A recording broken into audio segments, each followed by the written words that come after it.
The precinct squad room buzzed with its usual chaotic energy.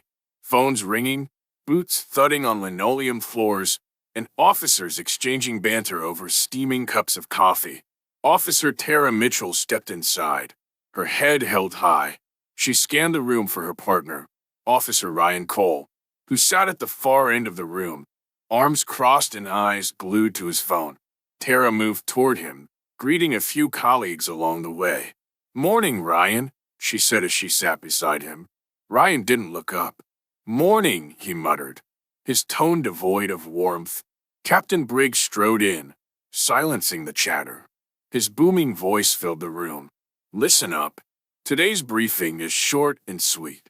We've got intel about increased gang activity on the east side. Patrols will double in those areas." Tara raised her hand. "Captain, are we coordinating with the Community Liaison Office for outreach?" Ryan snorted loudly, earning a few chuckles from nearby officers. Tara ignored him, her focus on the captain, who nodded. "Good question, Mitchell. I'll follow up on that." As the briefing ended and officers dispersed, Ryan shot her a pointed glare. "Always gotta ask your little questions, don't you?" Tara frowned. "What's that supposed to mean?" Ryan stood, slinging his vest over his shoulder. "Just do your job, Mitchell." He stormed off, leaving her to wonder what had triggered his hostility. Tara adjusted her grip on the steering wheel as she and Ryan cruised through the east side of town. The atmosphere in the patrol car was tense, the silence broken only by the crackle of the radio. "You missed the turn," Ryan said sharply. "I know where I'm going," Tara replied, her tone measured. "Sure you do," he muttered under his breath. Tara's patience thinned. "Do you want to drive?" Ryan scoffed. "I'd rather not die today." Tara tightened her grip on the wheel, choosing not to engage. But when Ryan started criticizing her radio responses to dispatch, she couldn't hold back. "Ryan, what's your problem?" she asked, her voice calm but firm. "My problem," he snapped. "You. Acting like you've got all the answers all the time." Tara took a deep breath, her frustration mounting. "I'm just trying to do my job, same as you." Ryan didn't respond, staring out the window with a scowl etched on his face. The patrol car's radio buzzed. "Unit 54, respond to a domestic disturbance at 314 Harbor Apartments." Tara acknowledged the call and sped toward the location. As they arrived, they could hear shouting from the second floor. A woman's voice cut through the air, pleading, "Please, stop." Tara and Ryan moved quickly up the stairs. Tara knocked on the apartment door, announcing their presence. A man opened it, his face red with anger, while a frightened woman stood behind him. "Sir, we're here to help," Tara said, her voice calm but authoritative. She stepped forward slightly, blocking the man's path to the woman.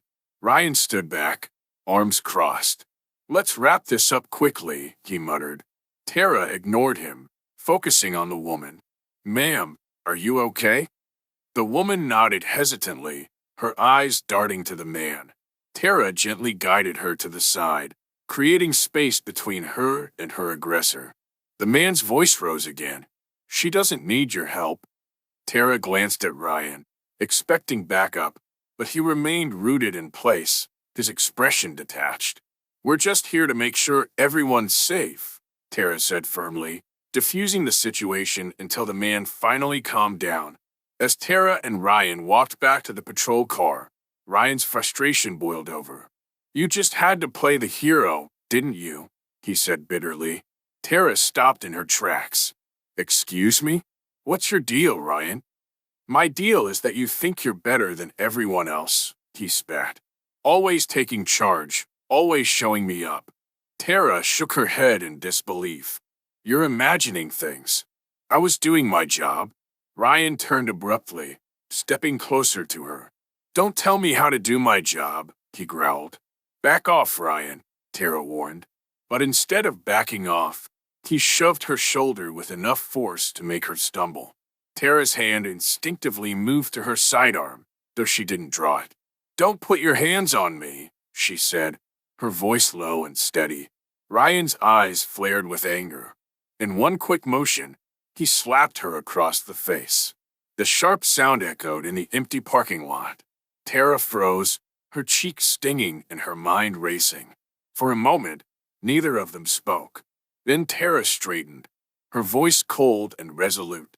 "You crossed a line, Ryan." She turned and walked to the patrol car, leaving him standing there, his breathing heavy with rage.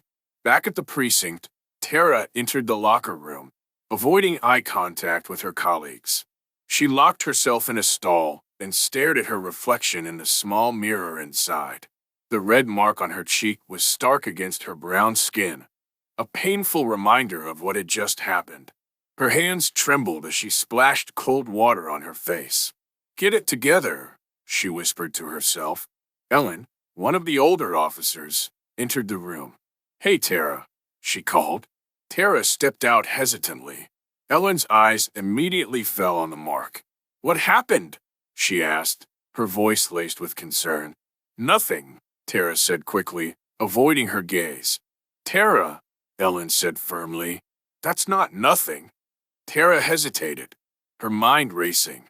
She knew the implications of reporting Ryan, but as she touched her cheek, the anger and humiliation simmering inside her grew stronger.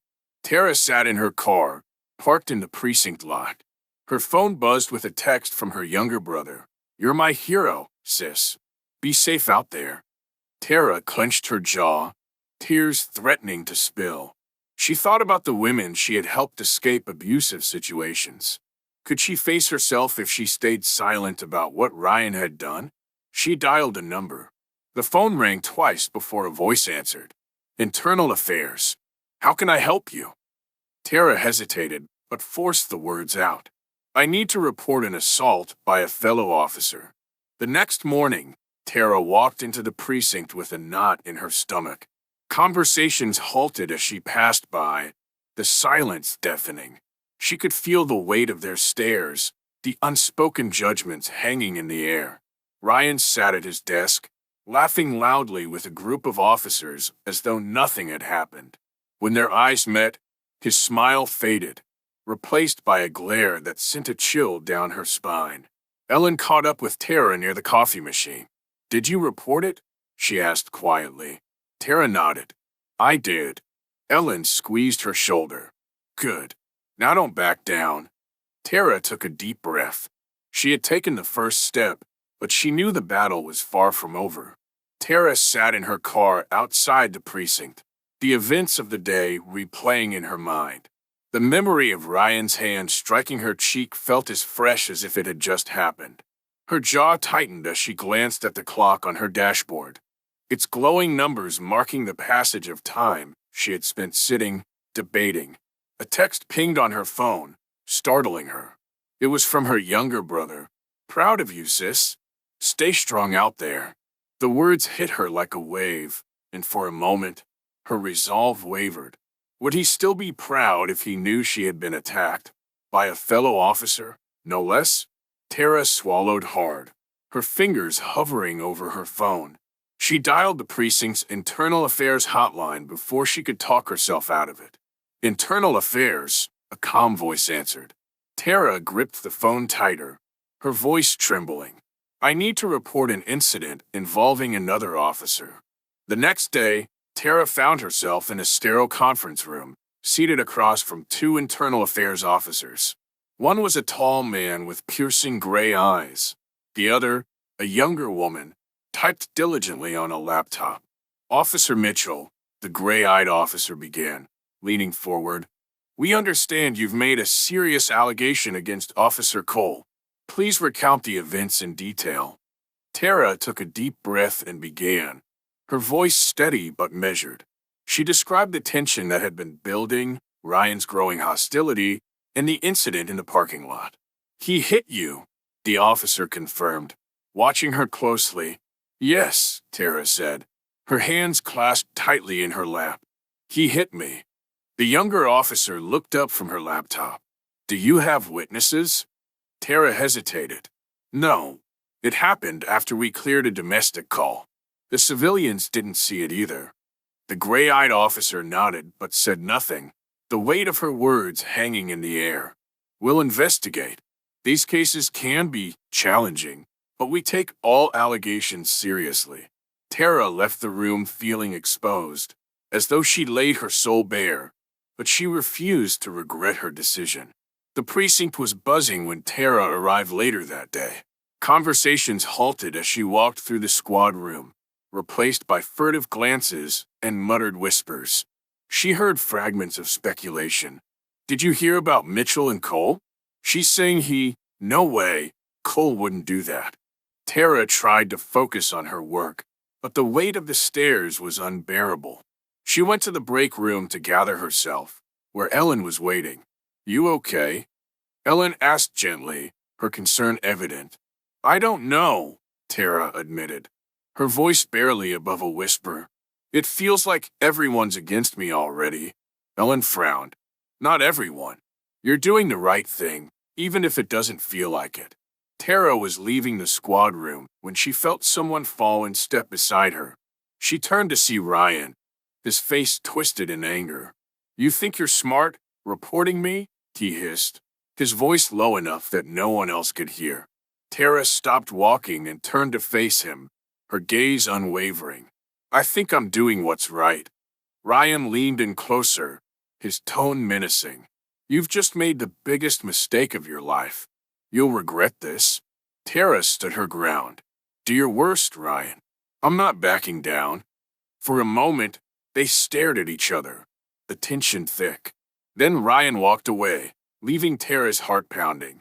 Tara followed up with IA regarding potential witnesses from the domestic call. One of the neighbors who had seen them at the scene was willing to talk. The woman, an older lady with kind eyes, recounted the argument she'd overheard as Tara and Ryan returned to their car. I didn't see much, she admitted, but I heard him yelling. He sounded real angry. Did you hear anything after that? Tara asked, hope flickering in her chest. The woman hesitated. I thought I heard something, like a slap, but I didn't see it, and I don't want any trouble. Tara thanked her, frustration building as she realized how easily Ryan could intimidate witnesses into staying silent. Later that evening, Ellen approached Tara with a determined look. I've been thinking about what happened, she began, and I've decided I'll back you up. Tara blinked in surprise. You've seen him act out? Ellen nodded. Not like this, but I've seen his temper. And I know you, Tara. You wouldn't make something like this up. Tara felt a wave of gratitude. Thank you, Ellen. It means more than you know. That night, Tara sat at her kitchen table, staring at the glowing screen of her laptop. She opened an email draft addressed to her brother, but couldn't find the words to explain what she was going through. Instead, she opened her journal and began to write. Today, I took another step toward justice. It's terrifying, knowing how many people want me to fail. But I can't let fear silence me. I won't. As she closed the journal, she felt a small flicker of hope. She was starting to see that the path to accountability, though lonely, was necessary. The Internal Affairs office was quiet, the sound of typing and rustling paper the only noises as two investigators reviewed the details of Tara's case. Detective Alice Moreno, the younger of the two, leaned forward in her chair, her expression focused. We've got the body cam audio from the domestic call, she said, pressing play. The recording crackled to life. Ryan's voice came through, sharp and hostile. Let's wrap this up. We don't have all day. Then Tara's voice, calm and steady. We need to make sure she's safe first. Moreno paused the audio. He was clearly annoyed with her professionalism. Classic power dynamic issue, she said to her partner, Detective Greg Sampson. Sampson nodded but sighed. It's not enough. We need visual evidence of the actual assault, or a credible witness. Moreno frowned. I'll follow up on the neighbor's statement. Maybe we can convince her to talk. Tara received a call from Moreno the next day. We spoke to the neighbor who overheard you and Ryan, Moreno said. She's scared to go on the record. Says she doesn't want trouble. Tara clenched her jaw. Ryan must have gotten to her. He's good at intimidation. Marino's voice softened. We're not giving up. If you think of anything else, any detail that might help, let us know. As the call ended, Tara's resolve hardened. She wouldn't let fear win. The tension in the precinct grew daily. Tara overheard snippets of conversations, some openly critical of her. She's overreacting, one officer said near the water cooler. Cole's not the type to do something like that. Maybe she's just trying to get attention, another suggested. Ellen, who had joined Tara at her desk, noticed her stiff posture. Ignore them, she said quietly. It's hard to, Tara replied. It feels like I'm on trial here. You're doing what's right, Ellen said. That's all that matters. Meanwhile, Ryan met with his union lawyer, a sharp-tongued man named Peter Greer. They sat in a small office, papers and case notes spread across the table. She has no proof, Ryan said confidently. She has a strong reputation, Greer countered. That complicates things. But if we frame this as a misunderstanding, a clash of personalities, then it's your word against hers. Ryan smirked. She's going to regret this. That evening, Tara walked into her apartment, exhausted. The day had drained her, and she needed to recharge. She turned on her favorite jazz playlist, letting the soothing notes fill the room as she cooked dinner. After eating, she sat down at her kitchen table and opened her journal. The walls feel like they're closing in some days. But then I think about the victims I've helped, people who needed someone to stand up for them. If I back down, what does that say to them? She closed the journal and leaned back, a small smile tugging at her lips. She wasn't alone. People like Ellen and even Detective Moreno were in her corner. Detective Moreno called Tara the next morning, her tone urgent. The neighbor changed her mind. She's willing to talk. What changed? Tara asked, her heart racing. She said she saw Ryan near her apartment last night. I think it scared her enough to realize she can't stay silent. Tara felt a wave of relief. That's a breakthrough, right? It's a step, Moreno replied. We'll take her statement today. Detectives Moreno and Sampson presented their findings to their supervisor. The body cam audio and the neighbor's statement painted a damning picture of Ryan's behavior, but the case wasn't airtight yet. We're adding interviews with his previous partners, Moreno suggested. If there's a pattern, it'll strengthen the case. Their supervisor nodded. Do it, and keep Mitchell updated. She's showing remarkable courage. Tara left the precinct that day with a renewed sense of hope. The walls that once felt like they were closing in now seemed to crack, letting in the first rays of light. Tara sat across from Captain Briggs in his small, cluttered office. The blinds were half closed, casting striped shadows across the desk. The captain leaned back in his chair, his expression unreadable. I've been informed of your complaint against Cole, he began, his tone careful. I need you to understand that this kind of allegation can have serious consequences for both of you. Tara's hands tightened in her lap. I understand that, Captain, but what he did was unacceptable. Briggs sighed. Mitchell, I've seen officers ruin their careers over misunderstandings. Are you absolutely sure this is how you want to handle it? Tara's voice didn't waver. It's not a misunderstanding. He hit me. I won't ignore that. The captain studied her for a long moment before nodding. All right, but don't expect this to be easy. Cole has friends in high places. I'm not looking for easy, Tara said, standing. I'm looking for justice. Ryan Cole sat in a polished conference room with his union lawyer, Peter Greer. The man exuded confidence, tapping a pen against his notepad as he reviewed the latest updates. We need to shift the narrative, Greer said, leaning forward. You've been a model officer. This allegation doesn't fit your profile. If we frame it as a personality clash, Mitchell being overly sensitive, it'll undermine her credibility. Ryan smirked. That won't be hard. She's always been uptight. Exactly, Greer said. Play the long game. Stay professional, and let us handle the rest.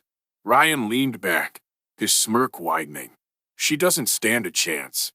Tara sat in a dimly lit conference room with IA officers Moreno and Sampson. They showed her a letter from the police union, outlining their defense strategy. The document painted her as prone to overreacting and implied that her complaint was a result of personal animosity. Tara's jaw clenched as she read the words. "This is disgusting," she said quietly. "It's standard procedure," Moreno said. "They're trying to discredit you. Don't let it shake you."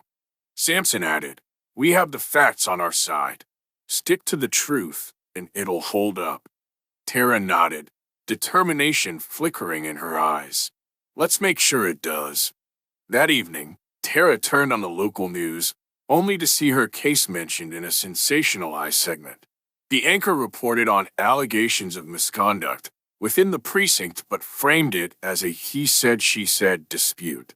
Her phone buzzed incessantly with texts from friends and family, some offering support, others asking intrusive questions. Ellen called, her voice steady but concerned. "You okay?" "I'm fine," Tara lied, pacing her apartment. "I expected this."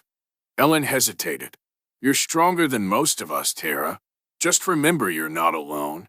After the call, Tara sat on her couch, the flickering light of the TV illuminating her tired face. She promised herself she wouldn't let the noise distract her from the truth. The next day at the precinct, Tara felt the weight of whispers following her wherever she went.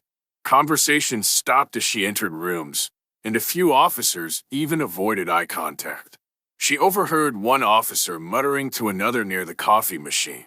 "I can't believe she's dragging this into IA. She's just making us all look bad."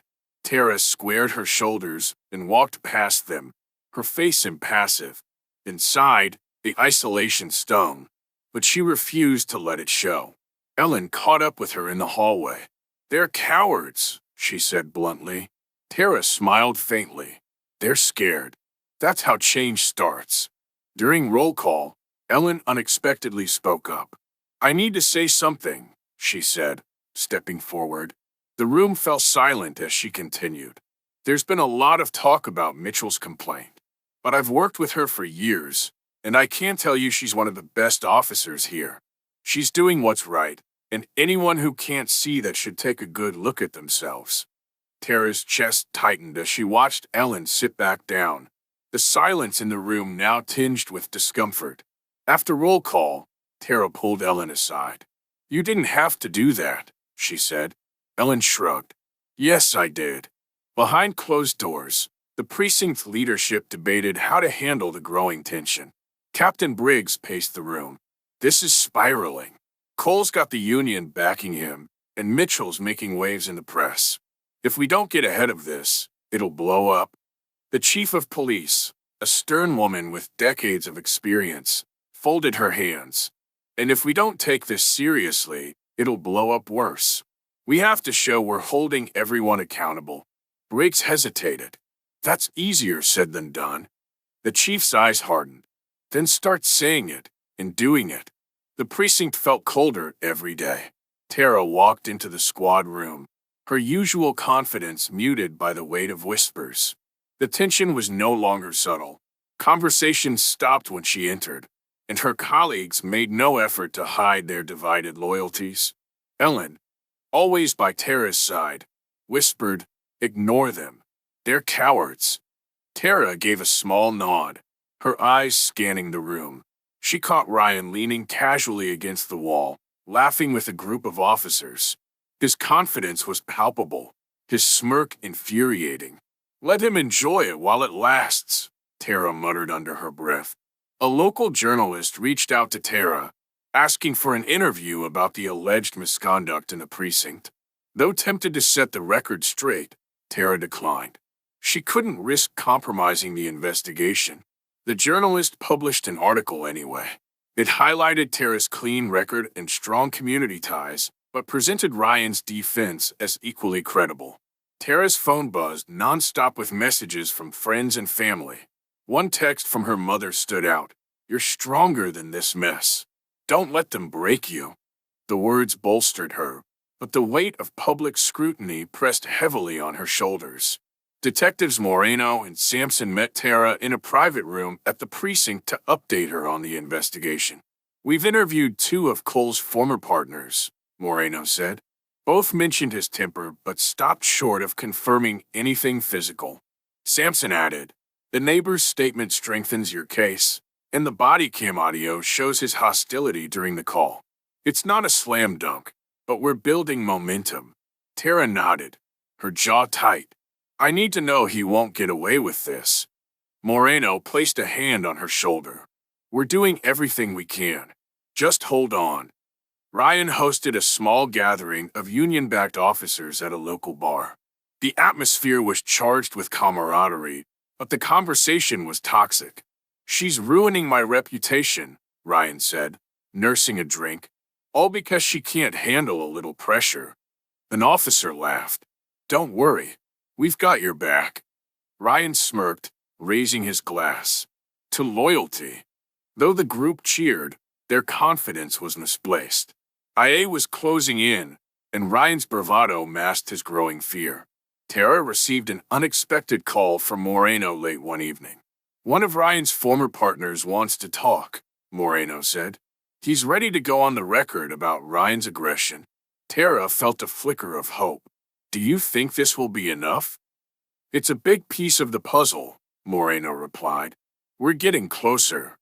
The former partner, Officer James Hart, provided damning testimony about Ryan's pattern of behavior. "He has a temper," Hart admitted. "I've seen him get physical before, but no one wanted to report it. He's protected." That night, Tara sat on her balcony, staring at the city lights. The air was cool, and the sounds of distant traffic filled the silence. She opened her journal and began to write. "Every step forward feels like a battle, but I'm learning that strength isn't about never feeling fear. It's about pushing through it. I owe this fight to myself and to every officer who's been silenced by fear." Closing the journal, she leaned back, allowing herself a moment of peace. The next morning, Tara was greeted by a new challenge. An anonymous letter circulated among the precinct, accusing her of being difficult to work with and prone to exaggeration. Ellen slammed the paper on Tara's desk. "This is garbage." Tara read it carefully, her expression calm but her hands trembling slightly. "It's a scare tactic," she said. "They're desperate." Ellen leaned closer. "Desperate means they're losing." Though Tara refused to let the letter shake her resolve, she couldn't ignore the growing divide within the precinct. Each step forward seemed to widen the rift. Detective Moreno and Detective Sampson met in their cramped office, surrounded by stacks of files and audio transcripts. The wall behind them displayed a flowchart of evidence linking Ryan's past behavior to the current case. "We've got the body cam audio, the neighbor's testimony, and now Hart's statement," Moreno said, tapping her pen against the desk. "It's a pattern of aggression." Sampson nodded. "If we push this to the disciplinary board now, they'll have no choice but to take action." "Let's brief Mitchell," Moreno said, grabbing her notepad. Tara sat across from Moreno and Sampson in a private room, her hands clasped tightly. "We've strengthened your case," Moreno said. "Hart's testimony aligns with the neighbor's statement and the body cam audio. The board will convene next week to decide disciplinary action." Tara exhaled slowly, relief flickering across her face. "What about his union?" "They're still rallying around him," Sampson replied. "But they can't stop this process." Tara leaned back in her chair. "Thank you. I needed this news." "You've been brave, Mitchell," Moreno said. "We're almost there." Captain Briggs called Tara into his office later that day. His usual commanding presence seemed diminished as he gestured for her to sit. "I want to apologize," Briggs began, his tone uncharacteristically soft. "I underestimated you and the seriousness of this situation." Tara crossed her arms. "Is that why you tried to talk me out of filing the complaint?" Briggs sighed. "Yes, and I was wrong. What Cole did was unacceptable, and you've shown incredible courage. I'll back whatever decision the board makes." Tara nodded, her expression unreadable. I appreciate that, Captain, but it shouldn't have taken this long. Briggs looked down, guilt flashing across his face. At his lawyer's office, Ryan sat across from Peter Greer, his composure beginning to crack. What's the board likely to decide? Ryan asked, his voice tight. Greer leaned back in his chair. They could suspend you, but given the evidence, termination is on the table. Ryan slammed his fist on the desk. This is ridiculous. She's blowing this out of proportion. Greer raised an eyebrow. You should prepare for the worst, Ryan. I can only do so much with what we've got. Ryan left the office, his swagger replaced by a storm of anxiety. Local activists held a press conference outside the precinct, calling for greater accountability in law enforcement. Tara watched from a window as speakers demanded justice for victims of police misconduct, including her. She's one of the good ones, the speakers said, their voice echoing through the gathered crowd. Officer Mitchell stood up to a bully in uniform, and now the system needs to stand with her. Ellen stood beside Tara, watching the scene. Looks like people are paying attention. Tara nodded, her throat tight with emotion. It's surreal, but I'm glad they're here. The disciplinary board convened in a formal chamber, the air heavy with anticipation. Tara sat at one table, flanked by Moreno and Sampson. Ryan sat at the other, his lawyer whispering in his ear. One by one, witnesses gave testimony. Parts account of Ryan's aggression, the neighbor's statement, and the body cam audio painted a damning picture. When it was Tara's turn to speak, she took a deep breath and addressed the board directly. I didn't file this complaint lightly. I knew it would be difficult, but I also knew it was the right thing to do. Officer Cole's actions undermine the integrity of our department, and we cannot let that go unchecked. Ryan's lawyer presented a weak defense, framing the incident as a miscommunication and accusing Tara of overreacting. The board members remained stone-faced, taking notes as the hearing concluded. 2 days later, Tara received a call from Moreno. The board reached its decision, Moreno said, her tone triumphant. Cole has been terminated, effective immediately. Tara closed her eyes, relief washing over her. Thank you, Detective, for everything. It was your strength that made this happen, Moreno replied. Tara hung up and sat quietly for a moment, letting the news sink in. She had fought for justice and won, but the journey had changed her forever. The precinct was unusually quiet as Officer Ryan Cole packed his belongings into a cardboard box. A few officers lingered nearby, their expressions a mix of pity and discomfort. Ryan moved with deliberate slowness, his jaw clenched and his eyes avoiding everyone's gaze. Ellen stood by Tara's desk, watching him.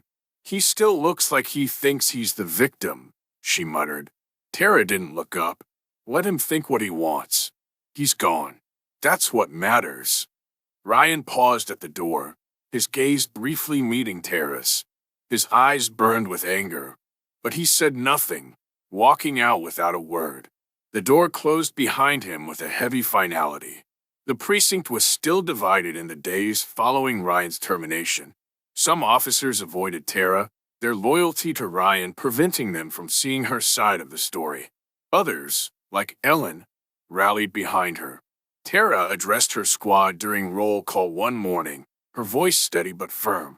I know the past few weeks have been difficult, but we have a duty to uphold the integrity of this precinct, and that means holding ourselves accountable. I'll keep doing my job, and I expect all of you to do the same. The room was silent for a moment before Ellen nodded in approval, followed by a few other officers. The shift in mood was small but meaningful.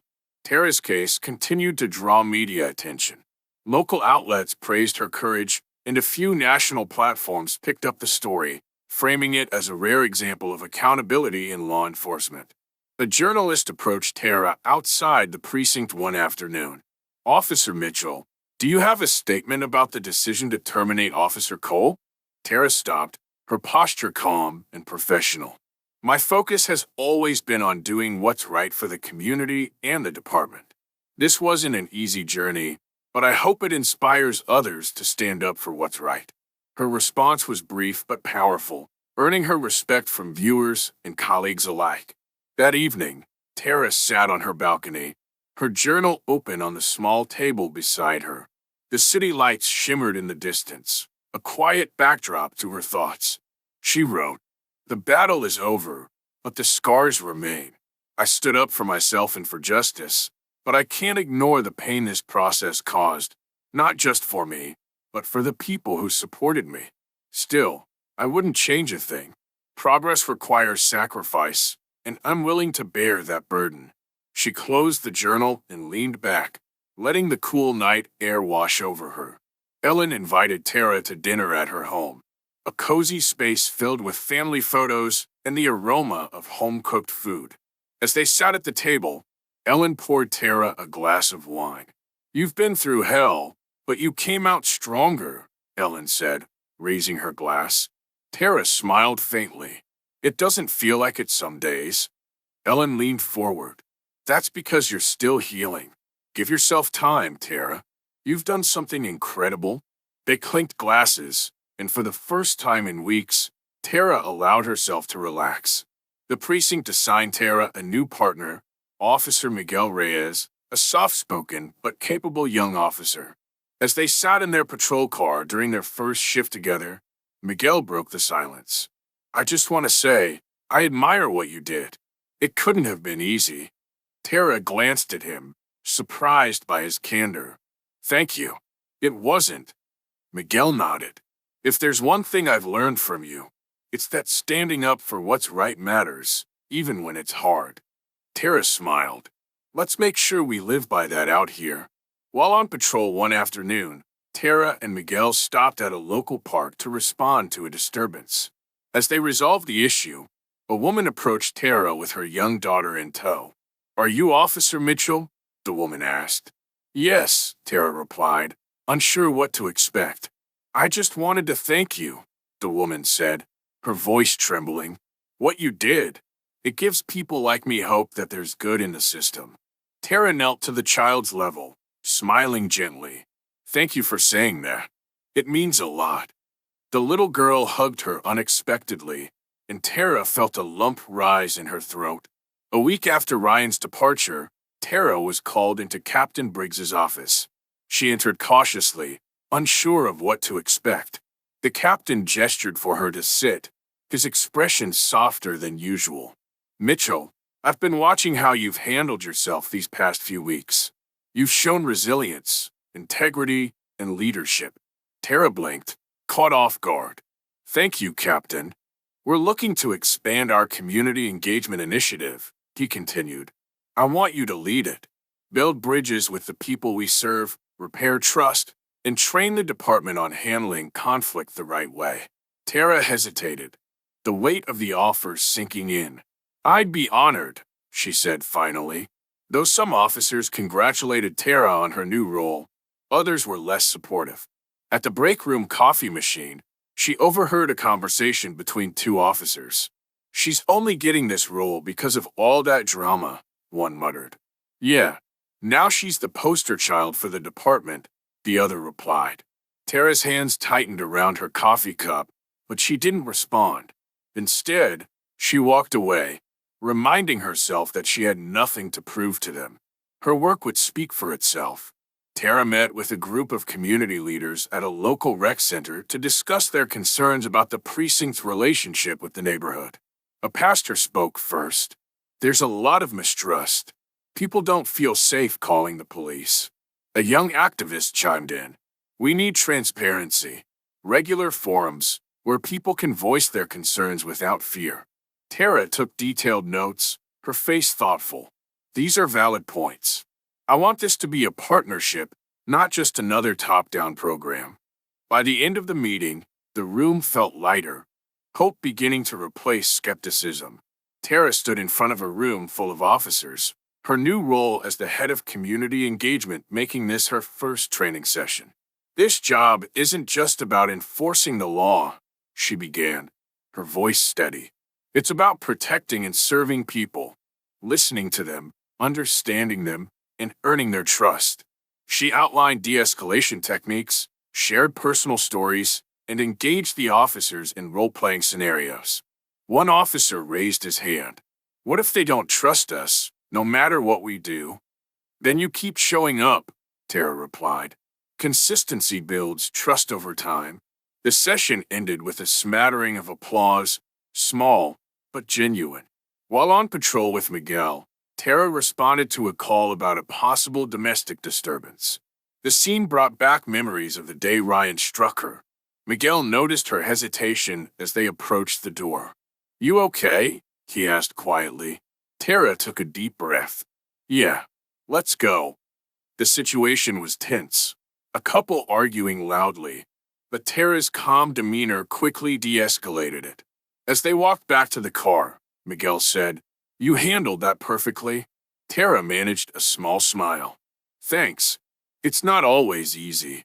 Tara was walking to her car after a late shift when she spotted Ryan across the parking lot, sitting in a parked car. Her heart skipped a beat as their eyes met. For a moment, neither of them moved. Then Ryan opened his car door and approached her. "What do you want, Ryan?" Tara asked, her voice firm but calm. He hesitated, his usual bravado replaced by uncertainty. "I didn't think you'd go through with it." Tara crossed her arms. "You gave me no choice." Ryan looked away, his face tight with emotion. "I lost everything." "You lost what you chose to throw away," Tara replied. "And I won't apologize for standing up for myself." Ryan nodded once, then turned and walked away. Months later, Tara's community engagement program held its first public forum at the rec center. Dozens of community members showed up, along with precinct officers, to discuss concerns and share ideas.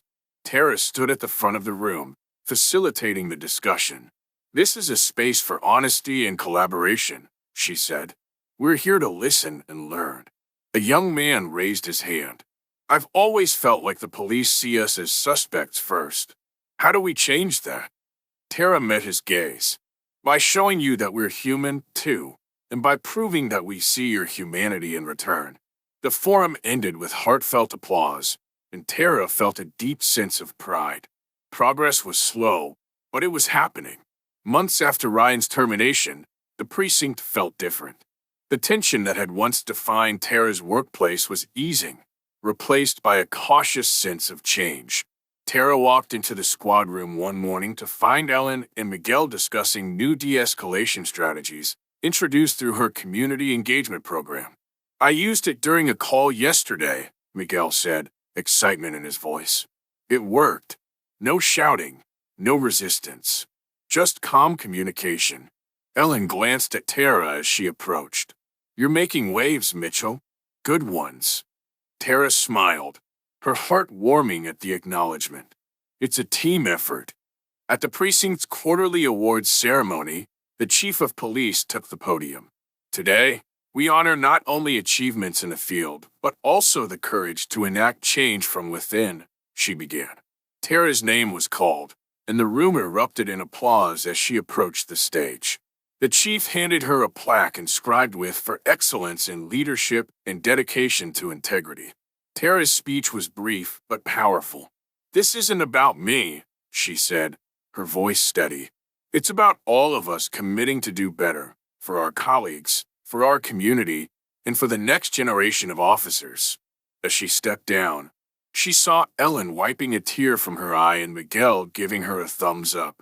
Tara's community engagement program continued to thrive, with officers participating in neighborhood events and outreach initiatives. During one event at a local youth center, a group of teenagers approached Tara. "Officer Mitchell," one of them began nervously, "can we ask you something?" "Of course," Tara said, kneeling to meet their level. "How do you make sure cops don't do bad things?" another asked. Tara hesitated, choosing her words carefully. "By holding each other accountable, and by making sure people like you know that your voices matter. If something doesn't feel right, speak up. We're here to protect you, not harm you." The teenagers nodded, their expressions thoughtful. One evening, Tara revisited the parking lot where Ryan had struck her. She stood in the same spot, her breath visible in the cold night air. The memory no longer felt as raw, but the significance of that moment remained. Ellen joined her unexpectedly. "What are you doing out here?" "Just thinking," Tara admitted, "about how much has changed." Ellen smiled. "You didn't just change things, Tara. You changed people, including me." Tara turned to her, surprised. "You?" Ellen nodded. "I never would have had the courage to speak up before, but you showed me it's possible." The precinct welcomed a new officer, Emily, a young woman fresh out of the academy. Tara was tasked with mentoring her, a role she embraced. During their first patrol, Emma asked, "Did you ever doubt yourself when things got tough?" "Every day," Tara admitted. "But I reminded myself why I started this job, to help people, even when it's hard." Emma looked at her with admiration. "I hope I can be as brave as you." Tara smiled. "You already are. Just remember to trust yourself." Word of Tara's success reached neighboring precincts, and she was invited to speak at a regional law enforcement summit. Standing before an audience of officers, community leaders, and activists, Tara shared her story. "We all make mistakes," she said. "The difference lies in how we address them. Accountability isn't about punishment, it's about growth. It's about making sure we never stop striving to do better." Her speech earned a standing ovation, and several officers approached her afterward to thank her for her candor. At the end of a long day, Tara returned to the precinct to find Miguel training a group of new recruits. He used role-playing exercises from Tara's community engagement program, guiding them through de-escalation scenarios with patience and skill. Tara watched from the doorway, pride swelling in her chest. When Miguel noticed her, he grinned. "You're rubbing off on all of us, you know?" "That's the idea," Tara replied, stepping inside. As she joined the session, she realized that her efforts were creating a lasting legacy, one built on integrity, empathy, and courage. The precinct had a different energy now, months after the disciplinary board's decision. Officers were more engaged during trainings, communication across ranks had improved, and Tara's community engagement program was reshaping the department's relationship with the neighborhoods it served. Tara walked into the squad room and noticed a bulletin board filled with thank you notes from community members. One card caught her attention. "Thank you for listening to us. For the first time, I feel safe calling the police." Ellen walked up behind her, smiling. "That's your doing."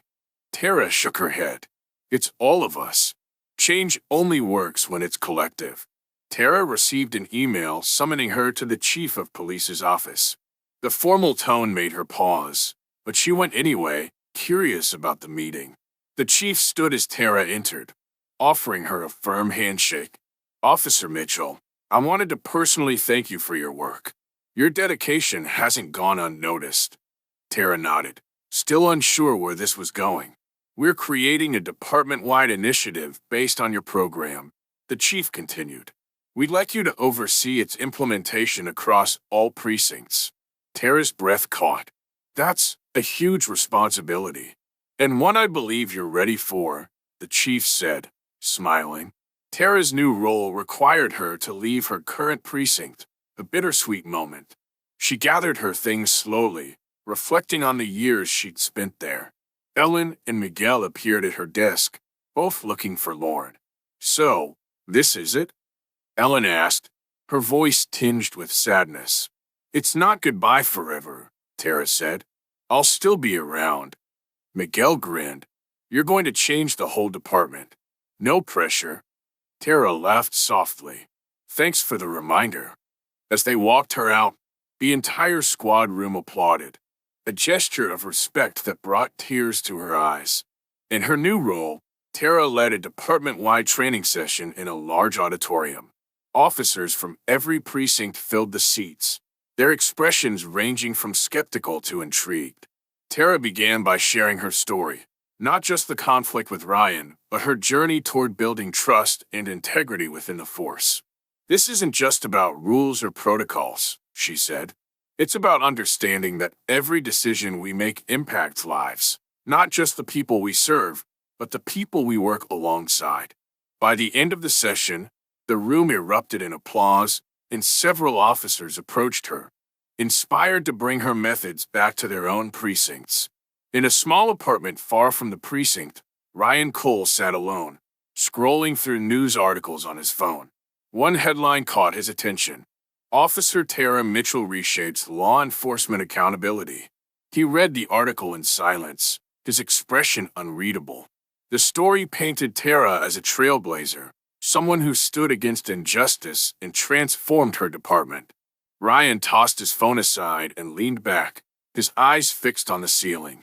For the first time, he seemed to realize what his actions had cost. Not just his career, but his integrity. Tara attended a community celebration honoring her efforts to bridge the gap between law enforcement and the neighborhoods they served. The rec center was filled with families, activists, and officers, all gathered to celebrate the progress they'd made together. A local pastor took the stage. Officer Mitchell has shown us what true leadership looks like: compassionate, courageous, and unyielding in the face of adversity. When Tara was invited to speak, she addressed the crowd with humility. This work isn't about one person.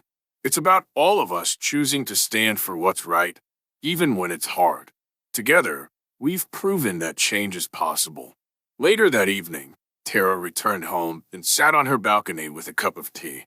The city lights twinkled in the distance, a quiet reminder of the life she had dedicated herself to improving. She opened her journal, reflecting on the journey she had taken. Every battle leaves scars, but those scars are a testament to our strength. I stood my ground, not just for myself, but for everyone who deserves better, from their community, from their colleagues, and from themselves. This isn't the end. It's only the beginning. She closed the journal and leaned back, feeling a rare sense of peace. The next day, Tara visited her old precinct to check in on Ellen and Miguel. They welcomed her warmly, eager to share updates about how things had changed since she left. Miguel grinned. "We've been running your de-escalation training during roll call. It's working." Tara smiled. "I knew you'd handle it." Ellen patted her shoulder. "You've given us the tools. Now it's our job to keep it going." As Tara left, she felt a deep sense of pride. She had created something lasting, something that would continue long after she was gone. Months later, Tara sat in the audience of a department-wide leadership summit, watching as officers from across the city shared success stories inspired by her programs. One officer, a young recruit from a neighboring precinct, spoke passionately about how the training had helped her navigate a difficult call. "Officer Mitchell's program didn't just teach me tactics, it taught me to see people, to listen. That made all the difference." Tara felt tears prick her eyes as she listened. The seeds she had planted were growing, spreading far beyond what she had imagined. Years later, Tara's efforts were immortalized in a department plaque dedicated to integrity and community service. Her name was inscribed beneath the words, "For transforming the culture of law enforcement through courage, resilience, and leadership." Tara stood before the plaque during the unveiling ceremony, her colleagues and community members surrounding her. Ellen and Miguel stood beside her, beaming with pride. As the crowd applauded, Tara smiled, feeling a deep sense of fulfillment. She had fought for justice, built bridges where walls once stood, and inspired others to do the same. Her legacy was one of hope, and it was only the beginning.